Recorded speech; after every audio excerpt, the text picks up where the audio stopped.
Hello. Hopefully this is slightly better framing. Being my only second video, not entirely sure how to film them. Hopefully this looks better. You join me today in front of a map from 1626. This has no relevance to what we'll be talking about. However, it does include a place called Friesland, which doesn't exist, and I quite like that. Today we will be talking about, however, subjectivity versus objectivity in training. How to use these ideas, how I had used these ideas, and how to strike a good balance between them. So, before we begin, I feel like we should define these two ideas. Objectivity, or training objectively, would be using a very data-backed and data-driven approach. This would be using past and previous training data and blocks, etc., to inform current and future decisions. Whereas subjective training, or training in a subjective way, would be more basing things off of feel, off of vibes. RP is a good example, using your own perception, short-term, in the moment, to decide some decisions. Now, no one should train purely objective or purely subjective. There inherently should be a balance, and I think there is a good balance to be found, especially me being someone who is self-coached, but even if you are coached by someone, you should be approaching training with both these ideas in mind at times. So, what are some pros and cons to these? Objective training is very good for making predictable decisions. It's very good for predicting adaptation. We can predict things because there's numbers, etc. And it's very good for long-term planning. Me personally, both as a coach and as a self-coached individual, I tend to like a little bit of data. Long-term planning in terms of a macro cycle, i.e. a training cycle, so 3+ months, you will want to be using data in some capacity. Not that it needs to be really detailed, but you want to be making informed decisions. You want some sort of predictable outcome at the end. However, the downsides to objective training is that you are in some way limiting yourself. It doesn't account for two very important things. A, variance in recoverability. And obviously that's why RPE exists and is pretty good. Obviously it's an example of a slightly more... It's an objective way to do subjective things, as in kind of, mediate yourself on a day. And that's cool and all, but RPE is kind of the only real example of doing it in an objective way. And the second way that it is in some ways bad and limiting is that within a macro cycle, you have mesocycles and microcycles. And of course we want to be planning long term. However, within each of those small things, you will adapt. Your needs will change. Stimulus that had previously been really good will all of a sudden become meh.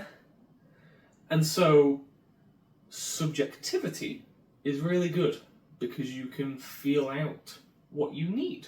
You can make these little changes in your programming to help benefit you, to help kind of keep up with your adaptation.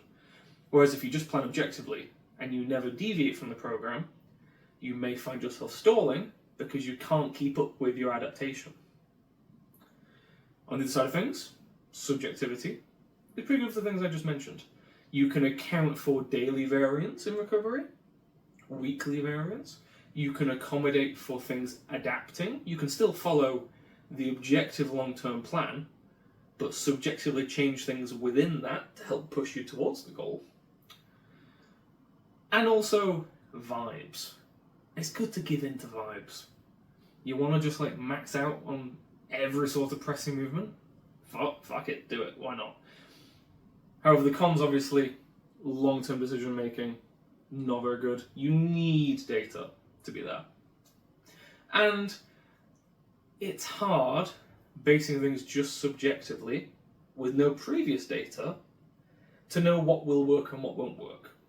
You may end up training for 3 months and not progress at all because you had no informed decision making backing your decisions.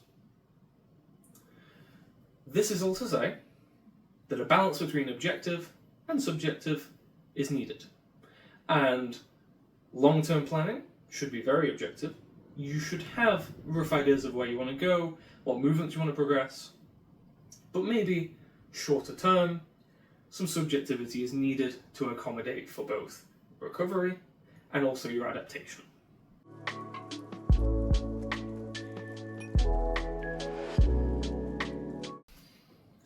I think it's worth quickly mentioning what I mean by adaptation and how that can vary. So, as a good example, I run 3-week blocks within a 6-week kind of slightly larger block. Both I kind of count as mesocycles, but there's 2-3 weeks. One kind of goes up to RPE 7.5. The second one then goes up to a 9. So kind of a whoop, whoop, whoop kind of thing. Now I run these blocks. They're pretty damn consistent, and long term, objectively speaking, I had a vague idea of how the weights could theoretically increase based off of previous training data. And I had an idea as well that within this, I wanted to increase my work capacity, specifically about intensity. Now, I will talk a little bit more about how I did this in the next video, which will be a kind of a blueprint of how to self-program, how to self-coach, etc. However, I know I needed to do this. I know I needed to be able to handle heavy weights for more reps more often in order to keep adapting. Because this is the thing, what you will handle now, the amount of stimulus that will be good now, will not be good forever. And that can work both ways. It can either increase or maybe decrease. Bryce Korchak is a good example. If you look at his training from back, 5+ years ago, he used to do way more than he does now. Adaptation and your work capacity, they both change over time. What you need, it's always different, it's never the same. So for me, I know I needed to increase my work capacity within this whole training cycle being about 5 months from start to going into my next meet. Now, a few weeks ago, the mesocycle I was running was my secondary squat day, would be a top set paused, back down of 5 paused, then another back down of 5 paused, so it descended downwards. And I came into my week 3, so the final week of that meso, and I thought, I've adapted, I've gone pretty good now. However, at the same time, this isn't the stimulus I need right now. And I went into that session and instead did a top set of 5 comp squat, and then 1 back down paused. So the volume was pretty much the same, the average intensity was a little higher, but objectively, not much had changed. However, I had really gone off program. However, that was 100% the right decision to make. My week 3 primary, great. Overall, very good session. I hit 220 for 5, which was 1 rep PR. And the stimulus from that was very good for growth. I have adapted since. Now, reps at that weight feel much easier because subsequently I've been able to do 220 on both my secondary and primary day this week, which I've never been able to do before. So even within the short term, I can see adaptation from that one set. And this is the thing, it's subjective. You can't just plan that. Obviously long term, objectively, I knew from previous training data that I needed to increase my work capacity. I know I needed to push, and so subjectively, that's how I decided when and where and how to push to further the long-term goal. Obviously, do not just randomly change your program that significantly. However, I'm stupid, so it's fine. But also, more importantly, it does show how they are both happening at the same time. They can both work at the same time. You can do objective training and also make subjective decisions day to day that help further the same long-term goal of development. You just have to be tuned into your body, for want of a better phrase, in order to know how to do it really well.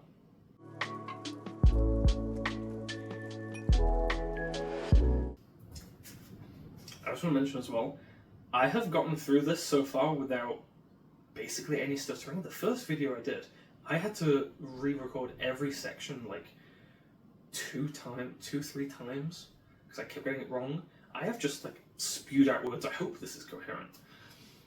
So, within Olympic weightlifting, there is a perception of it, again, it's very professional, quite data-driven, especially if you think about the Soviet era, for example. People often think that it's very data-driven, very objective. However, that's not entirely true. There's a really good video by Alexander Bromley where he talks about Soviet training systems, and he breaks down a lot of the misconceptions that people have about Soviet training. It's portrayed as being very objective, very scientific, very data-driven. They would record everything. Like, there were training logs of every set, every rep, that stretched for years for one athlete, and they would do this because they wanted to see if volume, any little change in volume, would lead to increases in PRs, overall improvements in trajectory and more predictable things and whatnot. And that's cool, but as he points out, from a lot of the things you look at and all the things you read, that's not entirely where their success came from. Their success came from the fact that they were on a lot of drugs and they trained really hard. This isn't to say their training was bad, but I remember he mentions in the video, and I've since gone on and looked at it, you can see the training for Vasily Alexiev, who was one of the best Olympic weightlifters ever, one of the best super heavies. He has something like 80 world records. A phenomenal athlete. And when you look at his training, it's just what people do now. There was no secret to what they were doing. Of course, they were using data to refine it, and that's what we do. We still, even when I'm doing subjective things, I now can take data away from that and help improve future decisions. So we're still doing it, but his actual training was nothing out of the ordinary. 65 to 80% for most of his workload, which is what we do a lot of our volume in. Focus on technique, focus on variations to help improve various elements of his technique, a lot of assistance work. It's just training. The thing that made them really good was training really hard, and the fact that they knew how to train. They knew the approach to train. Following this on, looking at the Chinese Olympic weightlifting system, I've watched quite a few videos now, some will pop up here, about the Chinese Olympic weightlifting system, because again, they're incredibly successful, and there's kind of a mythos about how good and legendary they are. But when you hear people actually talk about their training, it's very low to moderate volume. The actual volume they do on the main lift varies completely, again day to day, kind of like what I was saying with my particular session. There was a particular case where they were saying, if you're really good, cool, stick exactly to the program, perfect. And by good, I just mean as if you are adequately performing and improving with the training system. But if you're not, they will go back and then wave back up to a top set. The volume they do on squat backoffs varies a little bit, how much kind of warm-up sets, because they tend to all do ascending sets. So how much volume they get in varies day to day, depending on the performance, how they're feeling, whether they need to improve technique. It all varies. Again, there's an objective long-term plan, but day to day it varies. And the thing that especially caught my eye was accessories. There seems to be no fixed plan for their accessory work. They will just pick 2 movements a day to do, and they just kind of do them, and that can change day to day as well, depending on what they want to do, how hard they want to push it. And of course, within that, there is an objective plan. There is long-term planning, all of their variations, all of the specific exercises they're doing are carefully curated over a training cycle, or just for the whole team as well. There's widespread objective approach to their programming, but day to day there is subjectivity in what they do, because they understand that no program can adequately predict the future. You can use training to inform your decisions, you can have predictable outcomes, but no program can completely tell the future. And so you need to be able, as an athlete, to sense, what do I need right now? how can I change this to adequately suit the stimulus I need? And then, when you have pursued that, whether you find it successful or not, you can use that to objectively inform your future decisions. The way I like to think about this all is we are trying to sense the future in some way. There is a line of progression that we're all following. And on this line, we can vaguely envision what it might look like in terms of numbers and whatnot. However, there is just no way to know exactly what we need to get there. I know pretty much what I need to get there. I know the kind of stimulus I need to feel. I know the kind of numbers that I need to progress to be able to do this. However, exactly what stimulus I need to force adaptations, that will inevitably change. And so, you need to be able to subjectively change things to chase the stimulus.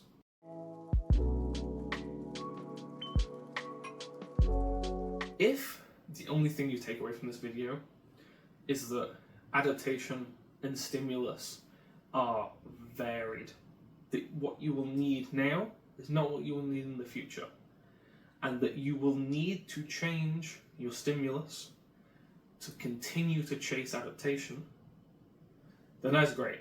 Because I think that that is a very good underlying principle behind our decision making and training. What we need now is not what we will need, who knows, maybe even a month from now.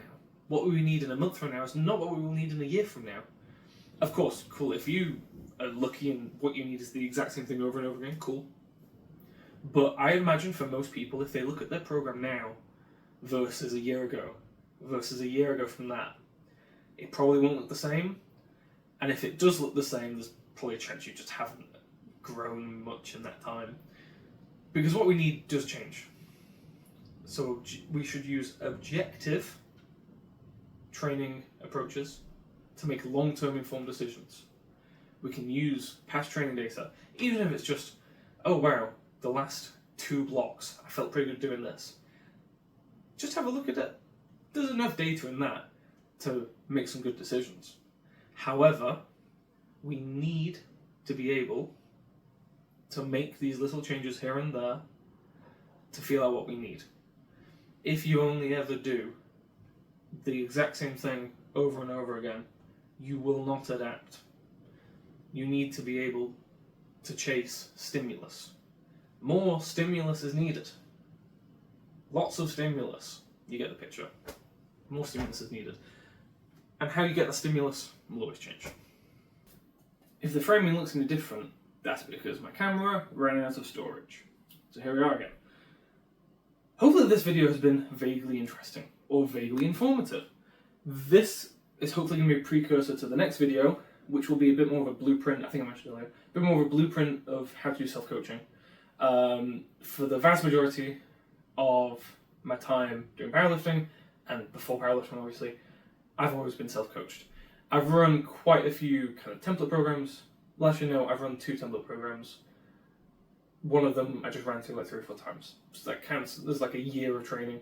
And I had a coach for like 3 months. But the vast majority of it has been self-coached. So I'm kind of hoping to give a bit more of an insight as to how to do that. I'm going to run over this current training cycle and the 2 previous training cycles to all this. Kind of give a bit more of an insight of how to plan long-term training. Again with micro, meso, macro kind of breakdown. And a little bit of how to peak. Although I think I want to do kind of more specific peaking and tapering later in the year, because that's been something I've been developing over the last 2 years or so, kind of the approach to peaking and tapering for myself and my athletes, and that's dialed in pretty well now. So I'll do a bit more of an explanation of that later in the year, but that'll come out in the next few weeks. Thank you for watching, everyone. Hopefully this has been interesting.